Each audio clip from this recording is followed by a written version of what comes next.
Hey guys, this is No Solution. I'm Scott, and this is another episode of Blind by Blasphemies.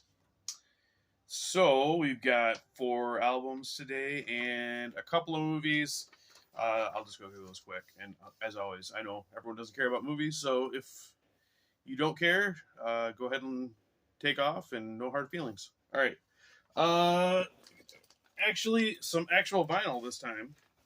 Kind of not a rarity for me, but not something you see all the time. This was not a blind buy, but I just wanted to show it. I thought it was cool. There's a local shop that I go to that they have really cheap CDs, and they're mostly a vinyl shop. But their metal section, they've got a new metal section that's like, whatever the new reissues are at those inflated prices. And then there's a used section that's super tiny, and there's usually barely anything in there. And whatever is in there, either I don't care about or is too expensive. But I always just take a look anyway. So I was surprised to find this last time. Abigail, welcome all hellfuckers. I don't know. Oh yeah, you can get it. Nice embossed logo there. So this is a 2001 EP. This is the 2020 reissue, limited to 500. A lot of bonus tracks on here. Show you the inner sleeve. Band there. That poor young lady chained up again. And a purple swirl vinyl. Yeah, so Abigail's not one of my favorite bands or anything, but they're fun. I've got a few albums, and I feel like I got it. Like I don't need any more. They've got so many releases, and but having this show up right in front of my face, $15, you can take it home right now. Not a great price, but not a bad price either. So I was happy to get that. One thing that annoys me, all these bonus tracks, it doesn't say where they're from. If they're from other released things or unreleased recordings or something. A lot of the songs I know are on Forever Street Metal Bitch, which was the full length after this, but I don't know if it's the same recordings or not.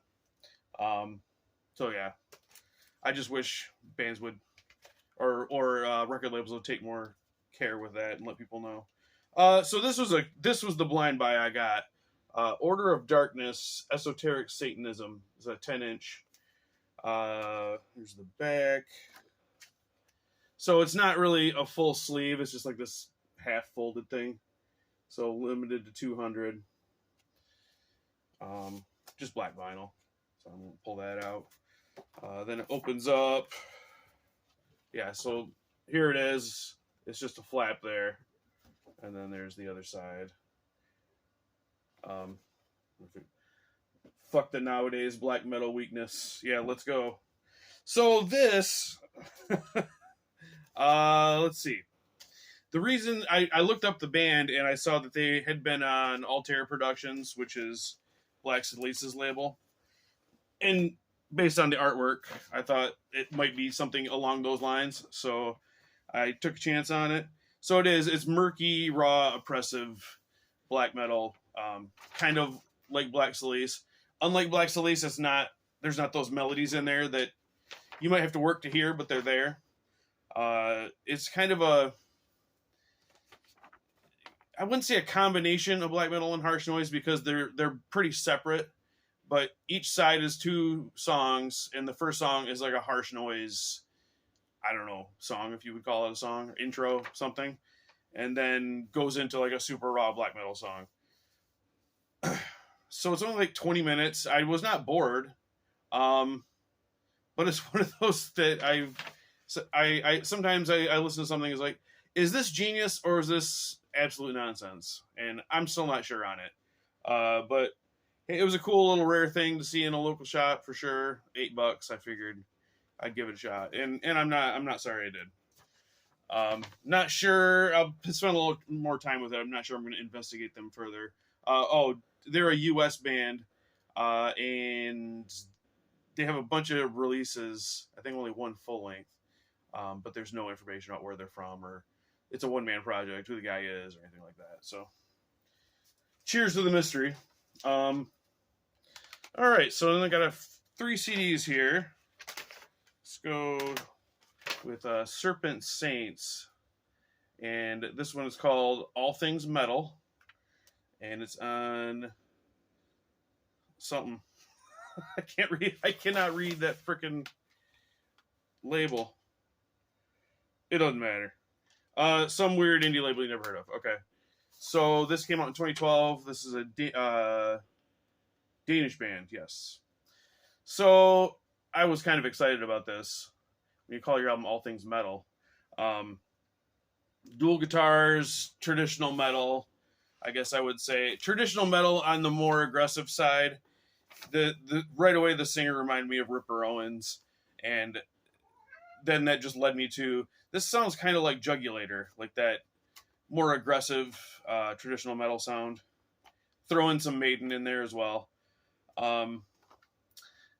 It didn't hold up, man. When it started, I was like, okay, cool, I can get into this, and then the next song, and then the next song, and then we're just felt like we're running in place. All the songs are too long. They're not like crazy 20 minutes or anything, but they're 6.5 minutes when they could be 3. So this is a 45-minute album that really felt too long, which 45 minutes is not too long. The title track, All Things Metal, is one of those name drop songs where they incorporate, like, you know, Rainbow and Black Sabbath and all the classic metal bands into the lyrics. And then the chorus is super cringy. It's just metal rules with like gang folks. I don't know, man. I like that cheesy bravado of we're so metal and metal is the best, but you got to have the songs, man. Manowar can do it because Manowar has cool songs. These guys do not. So it just came off cringy. Then track 7 out of the 9 tracks on here is a cover of Come to the Sabbath by Merciful Fate. And I think I said this on an earlier video, like, don't cover a song that's way, way, way, way better than everything else you're doing. And then to make it worse, don't stick it in the middle of the album either, because then, you know, you hear that, and then now we got a 3-minute intro song to the 7.5-minute final song, which is not that great. It's called The Hanged Man's Song. Tell me if you recognize this. Waiting in my cold cell. What? You're just straight up ripping off not only the concept of Hell Be Thy Name, it's a guy, waiting to be hanged in the morning, but just pulling lines from it too. Yeah, I mean, I can't recommend this at all. I believe this was their only full length, or maybe I think they had an EP before this, and they're now broken up, and I'm not going to miss them. So, Serpent Saints, big no from me. Right, now we got Fist Hammer on Horror, Pain, Gore, Death Productions. This came out in 2012. They're from Philadelphia. They've since changed their name to Sublation. I believe they had this and one other full length under this name. So this is thrashy death metal. Brutal vocals, but super melodic guitars. The guitars kind of remind me of At the Gates. And I'm not a huge At the Gates fan, but it works. It works. I'm into it. So yeah, this is 11 songs in like under 40 minutes, and really fun. Like I said, thrashy death metal. Bullet Raped. That might be the greatest song title of all time, and it's a really catchy, almost anthem type song. Doom of the Gods. Sorry, I'm trying to read my notes. Doom of the Gods has a really awesome lead guitar melody that really just drew me right in, and it's that kind of stuff that like sets you apart from just being an okay band that you'll forget 5 minutes after you listen to it to something you'll come back to. Zombocalypse is a cool twist on the like zombie apocalypse concept. It's like the whole world is zombies now, and there's nobody left to eat, so they're trying to eat each other or themselves. And a really catchy vocal pattern on that one too. So Fist Hammer, I would say if you're into thrashy death metal, brutal vocals and killer lead guitar, check it out. You can probably find it pretty cheap. All right, and then we'll go to the last CD here, Electric Citizen. This is Never Remember. Higher Time came out in 2016 on Riding Easy Records.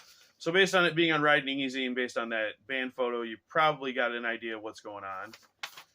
Oh, I'll share with you my momentary shock as check out the guitarist. I was like, Ross Dolan, what? But, you know, I don't see him there, but Ross Dolan of Immolation has like a doom band. What? It's a totally different Ross Dolan. Just a coincidence. So I did not have high hopes for this. I bought a whole box of Riding Easy stuff, super cheap. And while I've enjoyed checking it out, it hasn't really been for me. And the whole retro thing I'm usually not that into. This is awesome. I was so happy to finally score something that I'm actually going to keep out of that box. They're from Cincinnati. Like I said, this came out in 2016. It's like a heavy, definitely a proto metal doom with some heavy psych in it. So yeah, I mean Sabbath, of course. Maybe some Deep Purple in there too. As you can see, we've got a female vocalist there, Laura Dolan. I don't know if she's his wife, sister, whatever. But her vocals are awesome. She has a really strong voice, but it's not showy. There's no vocal acrobatics. She's just singing the songs and doing what the songs need, which I hate to keep picking on that. I'm not trying to pick on female singers, but there's, you know, ever since Nightwish, I feel like so many female singers feel like they have to just be operatic like that even when it doesn't make sense. Just killer riffs, killer guitar solos. They use like an organ that adds a lot to the atmosphere as well. Oh yeah, I would say I hear some Monster Magnet in there a little bit too. All the songs are 3 to 4 minutes, so you're in and out. And I was writing down highlights of, you know, what songs I really liked. And by like the 4 songs, like I'm just writing down every song, so that doesn't make any sense. But yeah, the first 2 songs, Evil and Social Phobia, check those out. If you don't like that, you're not gonna like the album, but I think you will. So they have, I think, 2 more albums, and this is one I'm definitely going to be pursuing further. Electric Citizen. Oh man, I'm overtime.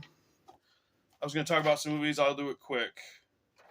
So I tried to watch this. It's a $1 movie, Ambition, directed by Bob Shea, who from New Line Cinema. It's like I guess kind of a Black Swan type ripoff. This girl is going to a music college or something, and people start dying. I never got to the people start dying part because I fell asleep because it was so boring. Her hanging out with her annoying roommates and then the annoying boys that lived across the street or something. I don't know. Apparently people die or something, but I didn't get to it. I kind of looked it up and it sounded like it was all off camera anyway, and it was supposed to be like some highbrow thriller, but actually it was just boring trash. So Ambition, no. One more. So I always want to try to say a good one if I can. Nightshade. I don't know if I'd call this good. Basically, okay, so we've got Lou Ferrigno Jr., who I didn't know about and didn't know was an actor. Jason Patric and Dina Meyer. The star is Lou Ferrigno Jr. He is a policeman who is having insomnia, and he's going to Dina Meyer, who is a psychiatrist. She's hypnotizing him and trying to get him to be able to sleep at night. And he starts sleepwalking and then waking up in weird places and doesn't remember how he got there.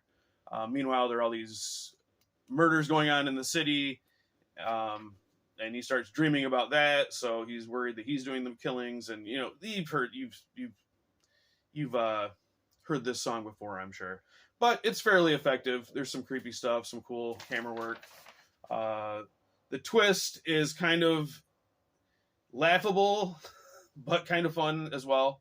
Oh Oh, and just in case you're a huge Jason Patrick fan or something, he's in this movie for about 90 seconds. So it's one of those they could afford him for half a day, so they could put him on the poster.